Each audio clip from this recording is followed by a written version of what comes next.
नमस्कार, स्वागत है आपका हमारे विशेष कार्यक्रम नवदुर्गा में। आज नवरात्रि का छठा दिन है और इस दिन नवदुर्गा के 9 स्वरूपों में से देवी के छठे स्वरूप को देवी कात्यायनी के नाम से पूजा जाता है। माता कात्यायनी की पूजा नवरात्रि के छठे दिन यानी षष्ठी को बड़े धूमधाम से की जाती है। देवी की महिमा को लेकर कथाएं हिंदू धर्म में अत्यंत प्रचलित है।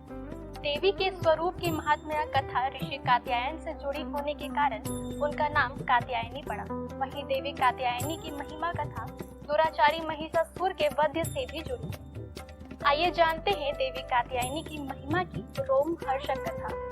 देवी कात्यायनी का स्वरूप अत्यंत उज्जवल और ज्योतिर्मय है। इस स्वरूप में देवी की 4 भुजाएं हैं। इनमें से दाएं तरफ की भुजा अभय और वर मुद्रा, वहीं बाएं तरफ की भुजा में तलवार और कमल का पुष्प सुसज्जित है। देवी कात्यायनी का वाहन सिंह है। देवी कात्यायनी की कथा का उल्लेख देवी भागवत महात्म्य और मार्कंडेय पुराण में मिलता है। कथाओं के अनुसार कथ नाम एक प्रसिद्ध महर्षि हुआ करते थे।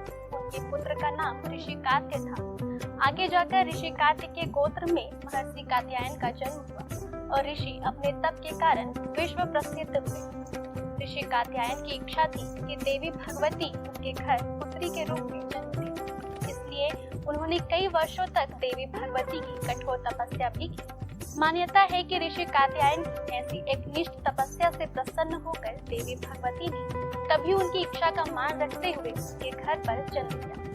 ऋषि कात्यायन की पुत्री होने के कारण ही माँ भगवती देवी कात्यायनी कहलाई। महर्षि कात्यायन ने बड़े प्रेम से देवी कात्यायनी का पालन पोषण किया। समय पश्चात पृथ्वी पर दुराचारी महिषासुर का उपद्रव सारी सीमाएं लांघ रहा था। महिषासुर को ये वरदान मिला हुआ था कि कोई भी पुरुष कभी उसे पराजित या उसका अंत नहीं कर पाएगा, इसलिए उसे किसी का डर नहीं था और देखते ही देखते उसने देवलोक पर भी अपना कब्जा कर लिया था। तभी भगवान विष्णु, प्रजापति ब्रह्मा और महादेव ने उसका विनाश करने के लिए अपने तेज से मिलित एक देवी को उत्पन्न किया। मान्यता है कि महर्षि कात्यायन ने ही इस देवी की सर्वप्रथम विधिवत पूजा की, इसलिए देवी को कात्यायनी के नाम से जाना जाता है। देवी दुर्गा का यह स्वरूप अमोघ फलदायी। ब्रज की गोपियों ने करुणावतार श्री कृष्ण को अपने पति के रूप में पाने के लिए कालिंदी यमुना के किनारे देवी कात्यायनी की ही आराधना की। इसी कारण वर्तमान में भी देवी कात्यायनी समस्त ब्रजमंडल की अधिशास्त्री देवी के रूप में प्रतिष्ठित है। स्कंद पुराण में देवी कात्यायनी के बारे में ये उल्लेख भी मिलता है कि उनकी उत्पत्ति परमेश्वर की सांसारिक क्रोध से हुई थी। नवरात्रि के छठे दिन देवी दुर्गा के स्वरूप की पूजा का काफी महत्व है। देवी कात्यायनी की पूजा में लाल और सफेद रंग के कपड़े पहनना और शुभ माना जाता है। माँ कात्यायनी के चरणों में अपना सब कुछ समर्पित करते हुए उनकी आराधना करने वाले भक्तों पर उनकी विशेष कृपा होती है। देवी के स्वरूप के पूजन से भक्तों में एक अद्भुत शक्ति का संचार होता है। देवी कात्यायनी का ध्यान गोधूली बेला में किया जाना चाहिए।